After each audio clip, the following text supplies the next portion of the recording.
টানা 363 দিন অপেক্ষা করার পর অবশেষে সেই দিনটা এলো। তোমাদের আগে অনেকবারই বলেছিলাম চিনির ছোট্ট একটা টেডি ঘট আছে, দেখিয়েওছিলাম, কিন্তু চলে এসেছি সেই ঘট ভাঙার ব্লগ নিয়ে। চিনি 9 মাস ধরে ঘটে টাকা জমিয়েছে। আমরা তো ভীষণই এক্সাইটেড চিনি কত টাকা জমাতে পেরেছে সেটা দেখার জন্য। কাল বিকালে চিনির বাবু আর চিনিকে নিয়ে গেলাম ছাদে।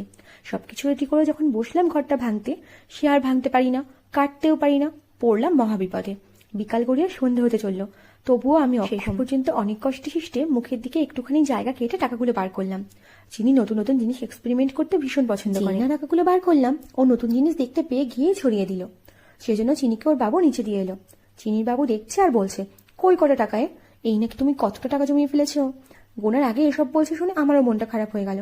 ভাবলাম তাহলে কি সত্যি বেশি জমাতে পারলাম না? বাবু ভেবেছিল 5 থেকে 7,000 টাকা হবে, কিন্তু চিনির বাবুকে অবাক করে দিয়ে টাকার অঙ্কটা এতটাই বেশি হলো যে নিজেই বারবার বলছে, এইটুকু ঘটে এত টাকা ধরলো কোথায়? ছোট ছোট্ট হাত দুটো দিয়ে